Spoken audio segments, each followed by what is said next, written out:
Hey guys, कैसे हो आप सब। आई होप आप सब अच्छे होंगे। मैं भी मिला जुला के ठीक हूँ। और आज ये वीडियो बहुत ही लंबा होने वाला है क्योंकि आज मैं आप लोग के सामने बहुत कुछ ऐसी बातें रखूँगी जो बहुत दिन से मैं घुट रही थी, बहुत ही ज़्यादा तकलीफ़ सह रही थी।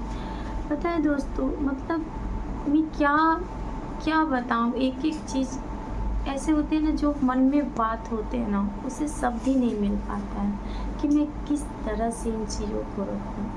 पता है दोस्तों, कभी कभी ऐसा लगता था ना मुझे कि मतलब मुझे, आप यकीन नहीं करोगे, मैं एक ऐसा समय था, अभी मैं अच्छे से मतलब घर में कुछ भी बनाऊँ, रूखा सूखा दाल रोटी कुछ भी बनाऊँ, मैं पेट भर के खाती हूँ, ठीक है ना। सुबह शाम दोपहर का खाना तीनों टाइम टू टाइम खा लेती हूँ। बट एक ऐसा समय था दोस्तों, ज़्यादा नहीं, एक मंथ पहले की बात है, जब मैं अपने हस्बैंड से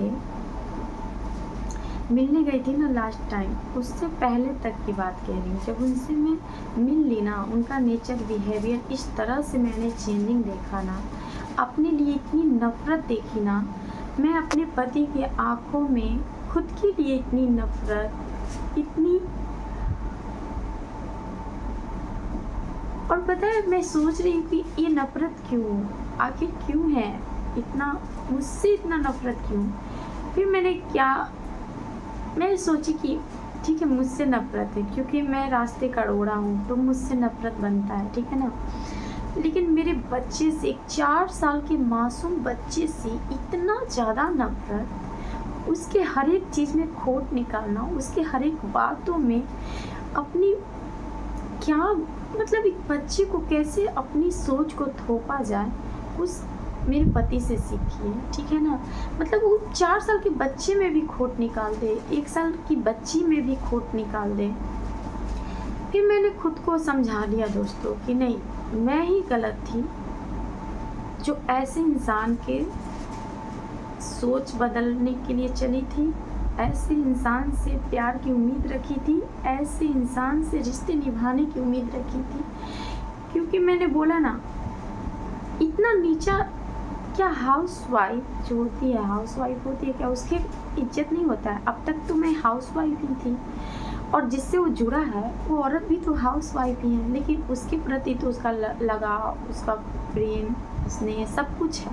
लेकिन मुझे वो इतनी नीचा तरह से देख रहा है ना, जो कि मैं 2 बच्चे संभाल रही हूँ, सब कुछ अच्छा है, फिर भी मुझे हर समय नीचा दिखाएगा कि तुम्हें साथ में ये करना चाहिए, वो करना चाहिए। पहले काम करने से दिक्कत था, अब मुझे चाहता है कि मैं काम करूँ।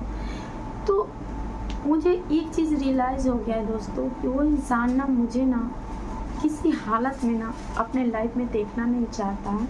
अब चाहे मैं उसके लिए मर भी जाऊँ ना, तो उसे रत्ती भर मेरी परवाह नहीं है। क्योंकि अब मैं बोली ना दोस्तों, मैं बोल नहीं पा रही हूँ, जो मेरे अंदर है ना, जो मैं घुट रही हूँ ना, उसे शब्द दे ही नहीं पा रही हूँ कि मैं उससे बाहर कैसे लाऊँ।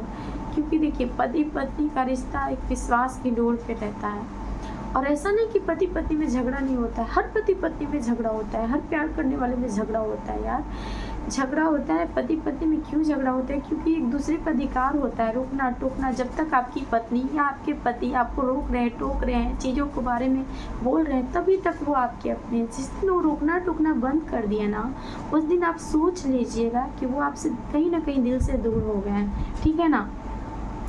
तो पता है दोस्तों, मैं इतना अपने आप को, जो कि मेरा पति मुझे अधिकार दिया भी नहीं है, फिर भी मैं इन्हें इतनी रोक टोक चीज़ों के बारे में कि वो औरत मुझे पसंद नहीं है, उस औरत से मत बात करो, उस लड़की से बात मत करो, मुझे तकलीफ़ हो रही है, मुझे दर्द होता है। मैंने अपने पति से ना हर वो दर्द बताया जो मतलब मुझे तो पेट में सह रही थी ना। ऐसा नहीं कि मैं छुपा के रखा था, मैंने नहीं छुपाया, मैंने अपने हर पल अपने पति को बताया कि मुझे तकलीफ़ हो रही है, तुम्हारी अफेयर से मुझे तकलीफ़ हो रही है, तुम्हें किसी से मिलते हुए देखना मुझे तकलीफ़ हो रही है, किसी से बात करते देखना मुझे तकलीफ़ हो रही है। मैंने सब कुछ बताया उसे, बट उसको क्या है ना, मेरी फीलिंग की कदर ही नहीं है, मेरे इमोशन का कदर ही नहीं है। पता है दोस्तों, अब चाहे कुछ भी हो जाए, लेकिन एक चीज़ तो कभी नहीं होगा, कभी नहीं होगा, लाइफ में कभी भी नहीं होगा दोस्तों। मैं अपने आप को ना ख़त्म कर लूँगी, बट वो इंसान को कभी दिल से माफ़ नहीं करूँगी जिसने मुझे इतनी तकलीफ़ पहुँचाई है। मैं कभी माफ़ नहीं करूँगी यार। ये मेरी दिल की बात है कि मैं अंदर ही अंदर घूट रही हूँ। पता है दोस्तों, मैंने अपने हस्बैंड के अलावा मैंने लाइफ में सपने में भी किसी गैर मर्द के बारे में नहीं सोचा। तो क्या मैं उन्हें स्वीकार कर लूँगी किसी और के बनते हुए? नहीं। उन्हें जब किसी को लाना था ना, वो एक बार मुझसे बात करते, एक बार मुझे समझते, एक बार मैं उन्हें समझ पाती, बट ऐसा नहीं हुआ। पता है दोस्तों, मुझे कभी कभी ऐसा लगता था ना कि शायद मेरा हस्बैंड ही गलत है। हम हमेशा अपने हस्बैंड को गलत मानती थी, उस औरत को कभी गलत नहीं। लोग कहते हैं ना, दो तरफा ये होता है। लेकिन जब से मैं उस औरत से बात की हूँ ना, मुझे ऐसा लगता है ना कि वो बहुत ही ज़्यादा गंदी औरत है, बहुत गंदी औरत है। पता है दोस्तों, उससे बात करके भले मेरे पति को नहीं समझ में आ रहा, लेकिन मुझे समझ में आ गया कि वो औरत कैसी है। मतलब पहली बार में मुझे भी कन्फ्यूजन लगा था, लेकिन दूसरी बार में इस तरह से बात मेरे से की, अपने भाई से, मतलब अपने भाई से इतनी गंदी गाली दिलवाई, मेरे कास्ट के बारे में बोला, मेरी जात, अदर कास्ट में, मतलब बहुत चीज़ें ऐसी बोली ना, मेरे बच्चे के बारे में बोला। मुझे एक चीज़ रियलाइज़ हुआ कि वो ना मेरे पति को किस तरह से भड़काई होगी, किस तरह से मेरे खिलाफ ले गई होगी। मुझे यकीन है कि वो मेरे पति से ना इस तरह से दूर कर देना, भगवान उसे कभी माफ़ नहीं करेगा। दोस्त, मैं बहुत ज़्यादा रोती हूँ, कलपती हूँ। मैं अपने पति से बहुत झगड़े, लड़ाई, सब कुछ होता था, बट हम लोग संभल जाते थे। हमारे रिश्ते टूटने के पगार पे कभी नहीं आते थे। कभी हम दोनों के जुबान पे ये नहीं होता था कि हम तुमको डाइवोर्स दे देंगे या मैं आपको दे दूंगी, ऐसा कुछ नहीं होता था। मेरा हस्बैंड गलती से भी नहीं, इतना मारा पीटा जो भी हुआ, पहले सब कुछ हो गया था, ठीक है ना। लेकिन जब चीज़ें सब कुछ ठीक हो गया, बच्चे होने के बाद, बाबू के होने के बाद, हम लोग में इतना लड़ाई झगड़ा हुआ, कुछ भी हुआ, लेकिन मेरा हस्बैंड ना डाइवोर्स की बात ही नहीं करता था, तलाक की बात ही नहीं करता था, बट साथ में रहना है, ऐसे ही होता था। झगड़े लड़ाई होता था, संभल जाता था एक दूसरे, हम दोनों एक दूसरे को संभाल लेते थे दोस्तों। बट अब नहीं संभाल पा रहे हैं, अब नहीं संभल रहा है, चीज़ें बिल्कुल नहीं संभल रहा है। सोचिए, महीना दिन हो जाता है, दिन बीतते जाते हैं, लेकिन मेरा हस्बैंड एक बार भी मेरे बच्चे से बात तक नहीं करता। मतलब वो औरत ना मेरा पति तो छीनी, लेकिन एक बाप को भी छीन लिया, मेरे बच्चे से बाप को भी अलग कर दिया। वो कामयाबी हो गई दोस्त। अंदर इतनी घुट रही हूँ ना, हाँ होती है मुझे प्रॉब्लम, क्यों नहीं होगी। जिस इंसान के साथ मैंने अपनी, कहते हैं ना, स्कूल लाइफ, हाँ वो स्कूल लाइफ मैंने जिया, कॉलेज लाइफ जिया, उसके साथ 10 साल गुजार दिए, क्यों नहीं होगा। तकलीफ होगा है या क्यों नहीं होगा। मतलब अपने पति के अलावा ना मैंने कभी किसी को अहमियत नहीं दिया लाइफ में। मैं यही सोचती रही ना कि मेरे पति के बाद भी कोई दुनिया है, ऐसा मैंने कभी सोचा नहीं। मेरे हस्बैंड से ही मेरी दुनिया ख़त्म होती है, ऐसे ही मैंने सोचते रहे। बहुत मतलब कैसे उसे मेरी आंसू की कदर नहीं है, तो उसकी औरत के इतनी, मतलब इतने प्रेम में पागल हो चुका है वो इंसान कि उसे अपने मासूम बच्चे भी दिखाई नहीं दे रहे, कि उसके मासूम बच्चे के भविष्य खराब हो रहा है, उसके मासूम बच्चे की जीवन बर्बाद हो रहा है, उसके मासूम बच्चे रोड पे हैं, तकलीफ में हैं, दर्द सह रहे हैं। नहीं पता है दोस्तों, मैं अपने हस्बैंड को बोली कि बाबू के तुम रख लो, मैं अपने बच्चे को भी देने के लिए तैयार हो गई कि तुम बाबू के रख लो। मेरा हस्बैंड क्या कह रहा है कि नहीं, मैं नहीं रख सकता है, तुम्हारा बच्चा है, तुम दोनों अपने बच्चे के लिए। ऐसा लग रहा था कि मतलब मैं उसका ना सिर्फ ऐसे ही देखते रहती हूँ कि वो बोल क्या रहा है। कभी वो अपने बच्चे के लिए लड़ता था कि मेरा बच्चा छोड़ के कहीं जाओ, आज वो कहता अपने बच्चे को लेके जाओ। मतलब कैसे कोई आदमी, कैसे आदमी छोड़िए दो, कैसे कोई बाप इतना बेगैरत हो सकता है? कैसे बाप इतना बेशर्म बेहया हो सकता है? क्या सब कुछ जिस्म से ही शुरू होता है? सब कुछ चेहरे से ही? एक ऐसा समय आ गया था दोस्तों कि मैं खाना नहीं खाती थी। पता है क्यों? आज मैं अपने दिल की बात बता रही हूँ, आपके पास सब कुछ शेयर करूँगी कि मैं कमज़ोर हो जाऊँ अंदर से। इतनी मैं गंदी हो चुकी थी कि मैं अगर खाना नहीं खाऊंगी अंदर से मैं कमज़ोर हो जाऊंगी और कोई बीमारी के चपेट में आ जाऊंगी तो मुझे आसानी मौत मिल जाएगा। आसान तरीके है ना, ऐसे ही है। मतलब जब भी भूख लगता था ना, मैं पानी पी पी के अपनी भूख को मिटा लेती थी। मेरी बेटी ना फीड करती है, अगर मैं प्रॉपर डाइट नहीं लूँगी तो मेरी बेटी क्या फीड करेगी।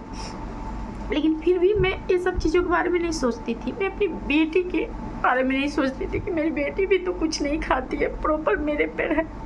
फिर भी मैं खाना वाना ठीक से नहीं खाती थी। आज भी मेरी बेटी ना खाना वाना नहीं खाती है, कुछ भी नहीं खाती है। बहुत ज़बरदस्ती से थोड़ी बहुत कुछ ले लेगी, वो भी मीठी चीज़, लेकिन कुछ नहीं खाती है। फिर मुझे रियलाइज़ हुआ इस बार मैं अपने हस्बैंड से पिट के आई ना, जब मेरा हस्बैंड मुझे मारा ना, तकलीफ़ पहुंचाया ना, रात भर मुझे घर में बंद रखा, हाथ पैर बांध के रखे, इतनी बुरी तरह से मारे पीटे और इतनी गंदी इल्ज़ाम लगाए। पता है दोस्तों, एक चीज़ रियलाइज़ हो गया कि वो इंसान ना मुझसे बहुत ज़्यादा नफरत करता है। और मैं क्या कर रही थी, मतलब उस इंसान के लिए अपने बच्चों को तकलीफ दे रही थी। पता है, मैं खुद को कोस रही थी, हमेशा आईना देखना कि क्या वो सुंदर है, मेरे से ज़्यादा सुंदर है। मतलब खुद को इतना ज़्यादा हरास मैंने किया है ना, इतनी ज़्यादा तकलीफ मैंने पहुंचाई है ना। हर लोगों से पूछना क्या मैं सुंदर नहीं लगती हूँ क्या, अपनी बहन से पूछना बार बार क्या मैं सुंदर नहीं लगती हूँ क्या, कि शायद कोई एक इंसान भी बोल दे कि नहीं तुम सुंदर हो। वो इंसान गलत है, ताकि मुझे मतलब हिम्मत से आती थी, ठीक है ना। मैं आईना देखती थी तो खुद को बहुत देर तक निहारती थी कि मैं सुंदर नहीं लगती हूँ, इसलिए मेरा हस्बैंड दूसरी औरतों में इंटरेस्ट ले रहा है। लेकिन अब मुझे लगता है मैं सुंदर हूँ, मैं बहुत सुंदर हूँ, क्योंकि मेरा दिल सुंदर है। अगर कोई सुंदर नहीं है ना, अगर कोई बदसूरत है ना, तो वो औरत है जिससे वो प्रेम करता है, और वो मेरा पति बदसूरत है। मैं सुंदर हूँ, मुझे भगवान जैसा बनाया ना, मैं खुश हूँ, आई एम हैप्पी। मतलब भगवान की मैं शुक्रिया अदा करती हूँ कि आपने मुझे जैसा बनाया ना भगवान जी। मैं बहुत ही थैंकफुल हूँ कि मेरे भगवान ने मुझे ऐसा बनाया, क्योंकि बहुत कम लोग होते हैं जो दूसरे के लिए जीते हैं, जो दूसरे के लिए मरते हैं, और मैं उनमें से हूँ जो मैं दूसरों को तकलीफ दर्द नहीं देख सकती। मेरी दुनिया मेरे पति तक सीमित था, मुझे पता ही नहीं था कि बाहर कोई दुनिया होती है। ऐसा लगता था जब तक पति है मैं हूँ, मेरा पति नहीं है मैं नहीं हूँ। अगर तुम ये वीडियो देख रहे हो ना गौतम, तो तुमने ना जीवन के बहुत बड़ा गलती की है, और मैं तुम्हें थैंक यू बोलना चाहती हूँ गौतम। मैं सच में तुम्हें थैंक यू बोलना चाहती हूँ, ये रियलाइज़ कराने के लिए कि मैं सच में दिल से अब मतलब मैं ना घिन्ना करती हूँ मैं तुमसे। मुझे लाइफ में नहीं चाहिए तुम। अगर इतना अपमान करने के बाद, इतनी चीजें सहने के बाद प्यार मिले ना, नो नेवर, कभी नहीं, मुझे चाहिए ही नहीं ऐसा प्यार, मुझे बिल्कुल नहीं चाहिए। दोस्त, तुम चाहती थी कि मैं नहीं रहूं। देखिए पता नहीं मैं वीडियो अपलोड करूं ना करूं, देखिए क्योंकि मैं खुद को कंट्रोल ही नहीं कर पाती हूँ दोस्तों, इसलिए मैं वीडियो नहीं बना रही हूँ। क्योंकि मैं बहुत सारी बातें करना चाहती हूँ, लेकिन बिना रोए, बिना आंसू गिराए। लेकिन ऐसे मैं अंदर ही अंदर बहुत घुट रही हूँ दोस्त, बहुत ज़्यादा। वो औरत ना मेरे जीवन में, मेरे बच्चे के जीवन में बुरी तरह से आग लगा चुकी है और भगवान उसे सजा भी नहीं दे रहा है। खुद के अपने सब कुछ संभाल ली, उसे तो 2 पति मिल गया, खुद का परिवार लाइफ जी रही है, मेरे हस्बैंड के साथ खुश है, सब रिश्ते अच्छे से निभा रहे, लेकिन मेरा सब कुछ लूट दिया। मैं चाह के भी अपने हस्बैंड को माफ नहीं कर सकती, मेरा हस्बैंड चाह के भी मुझे नहीं अपना सकता क्योंकि वो उससे प्यार करता है।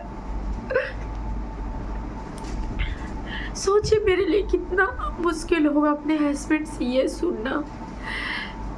पता है इस बार क्या बोल रहा था मेरा हस्बैंड कि मैं उसके बिना नहीं रह सकता, तो मैनेज करना है तो करो, नहीं करना है नहीं करो, बट मैं उसके बिना नहीं रह सकता हूँ। हम सोच भी नहीं सकते एक औरत के लिए सब आसान नहीं होता है सुनना, उसका पति उसी के सामने कोई दूसरी औरत की तारीफ करे। लेकिन यार गौतम, ये ज्यादा दिन तक तुम्हारी खुशी टिकने वाली नहीं है। तुम्हें लगता होगा कि तुम्हें हूर पड़ी मिल गई है, एक दिन तुम्हें ना घिरना आएगा। जिस तरह से तुम प्रेम करते हो ना उस औरत से, चाहे और भी कोई औरत होगी। एनीवे, मैं इस बारे में टॉपिक पे हम बात ही नहीं करूंगी। तुम्हें घिरना होगा, बस उस औरत से घिरना होगा, क्योंकि मैं जान चुकी हूँ कि वो औरत क्या है, ठीक है ना। तुम्हें बस अपनी बड़ाई सुनना अच्छा लगता है, अपनी तारीफें सुनना अच्छा लगता है, मीठे मीठे बातें अच्छी लगती है। अरे मतलब तुम्हें ना जहाँ सच्चाई दिखाया जाए, जहाँ सच्चाई से सामना कराया जाए, वो चीज़ तुम्हें अच्छा नहीं लगता है। कोई बात नहीं, क्योंकि मुझे अब ये सब करना ही नहीं है। मुझे अब ये सब करना ही नहीं है जो तुम्हारे मन को रिझाए, तुम्हारे कानों को रिझाए। मुझे ये सब कुछ नहीं करना है। मुझे अब इस रिश्ते में कोई एफर्ट नहीं लगाना है। सब कुछ मैंने छोड़ दिया, कुछ नहीं करना है मुझे। इस रिश्ते को बचाने के लिए कुछ नहीं करना है मुझे, बस खुद को बचाने के लिए करना है। मुझे अपने बच्चे के लाइफ के लिए कुछ करना है, मुझे अपने दोनों बच्चे के रोटी के लिए करना है, पेट भरने के लिए करना है। मुझे इतना ही पता है कि अब कुछ नहीं रहा मेरे जीवन में, मेरे बच्चे के अलावा कुछ नहीं है। जो है उसे संभाल लूँ, वही मेरे लिए बहुत है। मैं बोली ना, मैं बहुत ज़्यादा अंदर से टूट गई थी, बहुत ज़्यादा। बट अब सब ठीक है। अब मैं टाइम टू टाइम खाती हूँ, पीती हूँ, सिर्फ इसलिए कि अगर मैं नहीं खाऊंगी तो मेरी बेबी फीड कैसे करेगी, है ना। तो यही सब बात है गाइस। अभी मैं कुछ बोल ही नहीं पा रही हूँ, तो मैं कैसे प्रॉपर वीडियो बनाऊँ, कैसे आप लोग को बताऊँ। मैं बोल ही नहीं पाती हूँ यार, मैं कुछ नहीं बता पाती हूँ, इसलिए तो मैं वीडियो ही नहीं बना रही हूँ। इन दिनों मैं कुछ भी बातें करने का हमको मन ही नहीं करता है, कुछ भी नहीं। मतलब कैमरा फेस करने का मन ही नहीं करता है मुझे ना। बस एकांत ऐसा लगता है कि बस शांत रहूँ, कहूँ किसी से बातें नहीं, किसी से कोई गिलवा शिकवा नहीं। तो रोने का भी मन नहीं करता है, तड़पने का भी मन नहीं करता है। ऐसा लगता है अंदर ही अंदर सब कुछ पीते जा रही हूँ। क्या सच में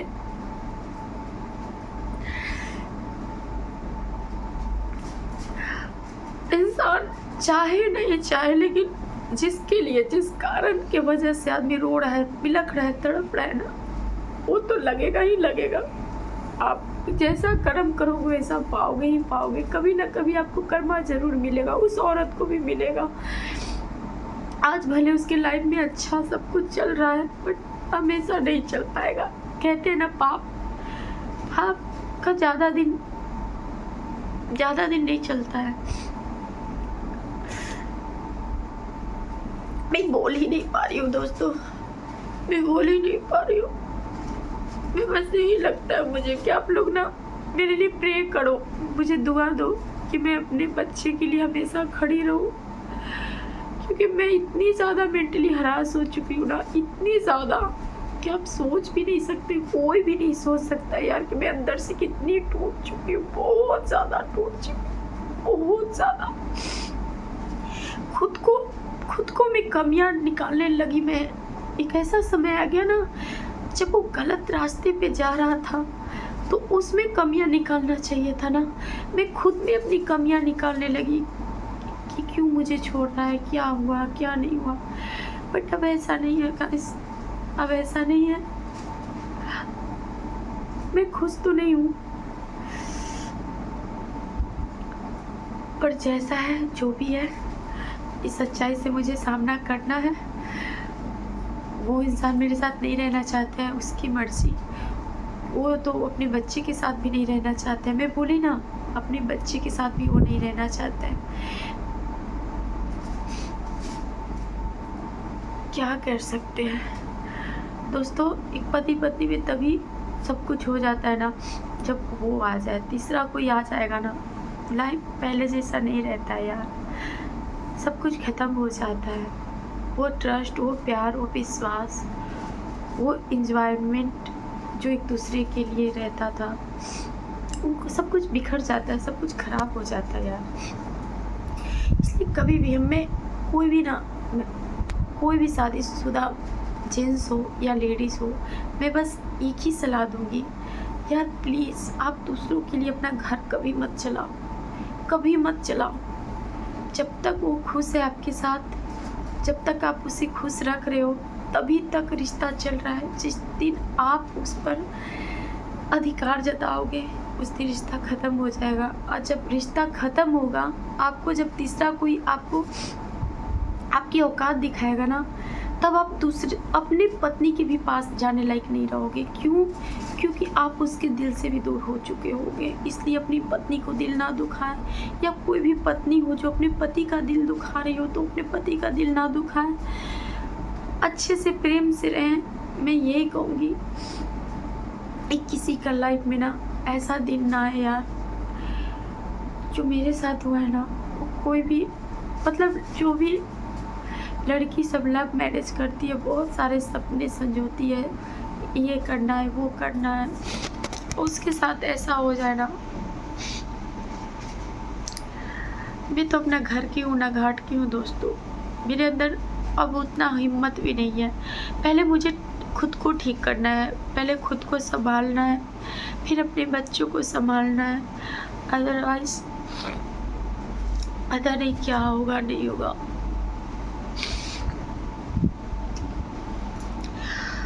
अब तो सहते सहते सहते सहते कहते हैं ना, आदमी जहर पीते पीते पीते पीते एक ऐसा समय आता है ना, खुद जहर हो जाता है। आंसू पीते पीते इतनी ज़्यादा आदमी, इतना ज़्यादा दर्द सहते सहते इतना ये हो जाता है ना इंसान को कि फिर उससे ना, अब मुझे फ़र्क नहीं पड़ता है मेरा हस्बैंड किसके साथ है नहीं है, किससे बातें करें, मुझे कोई फ़र्क नहीं पड़ता है। मुझे बस इतना ही लगता है कि मुझे बच्चे कैसे अपने संभालने में, मैं अपने खुद को कैसे संभालने, मुझे किसी के जीवन में दखल अंदाजी नहीं देना है। जो इंसान खुद मुझे अपना मानता होगा वो मेरे पास ज़रूर लौट के आएगा। जो अपने बच्चों को मानता होगा वो अपने बच्चों के पास ज़रूर लौट के आएगा, ठीक है ना। ना आए ना आए, मुझे कोई गम नहीं है। मुझे बस इतना ही है कि एक बहुत ही बुरी आदत थी मेरी, बहुत बुरी जिद थी हमारी, जो उस जिद से मैं कुछ सीखा कि किसी को ना उतना ही प्यार दो जितना वो इंसान सह सके, बर्दाश्त कर सकते। अगर आप ज़रूरत से ज़्यादा किसी को ऊपर ट्रस्ट करोगे, विश्वास करोगे, तो यही हालत होने वाला है जैसा मेरा हुआ है। तो मुझे तो सबक मिल गया, दूर दूर तक मैं अपने पति के खिलाफ नहीं सुनना चाहती थी। भगवान ने ऐसा कुछ दिखाया ना, ऐसा पहिया घुमाया, सारे भरम टूट गए, ठीक है। एनीवे गाइस, वीडियो बहुत लंबा हो गया, मैं यहीं पर वीडियो की एंड करती हूँ। और प्लीज़ आप लोग सपोर्ट कीजिए यार, अपने आसपास रिलेटिव में, अपने आसपास फ्रेंड सर्कल में शेयर कीजिए, क्योंकि मुझे ना आप लोग की सपोर्ट की बहुत बहुत बहुत ज़्यादा ज़रूरत है। कुछ नहीं तो हिम्मत तो ज़रूरी मिलता है, और आप लोग की दुआ की भी ज़रूरत है। बस मेरे बच्चे अच्छे रहें, मेरे पास रहें, हेल्दी रहें, स्वस्थ रहें, और कुछ नहीं चाहिए दोस्तों। बाकी जैसे ज़िंदगी कट रहा है, कट ही जाएगा। मुझे किसी को भुलाने के लिए किसी को ये नहीं करना है कि यार क्यों भुलाना है ना। वो भी मेरे लाइफ का एक हिस्सा था और हमेशा ही रहेगा। मुझे किसी को नहीं भुलाना है, क्योंकि मैं जितना ही भुलाती हूँ उतना ही रोती हूँ, तकलीफ़ होता है। मुझे नहीं भुलाना है, सब सच्चाई के साथ आगे बढ़नी है, सब सच्चाई के एक्सेप्ट करते हुए आगे बढ़नी है कि हाँ वो मेरे बच्चे का पिता है। ये बहुत बड़ा सच्चाई है, और इतना भुलाना आसान नहीं है, इतना भुलाना आसान नहीं है, और मैं भुलाना चाहती भी नहीं हूँ, ठीक है ना। बस यहाँ पर ना उसके लिए अपना इज्जत, ना मान सम्मान कुछ नहीं रहा। जहाँ मान सम्मान उसे मिल रहा है वहाँ मिले, कोई बात नहीं, अच्छी बात है। उसे जिस चीज़ में खुशी मिल रहा है वो चीज़ वो कर रहा है, और अधिकार मांगने से नहीं मिलता है दोस्तों, अधिकार मांगने से नहीं मिलता है। जिसको लगेगा वो खुद अधिकार आपको देगा, चाहे वो किसी मामले में हो।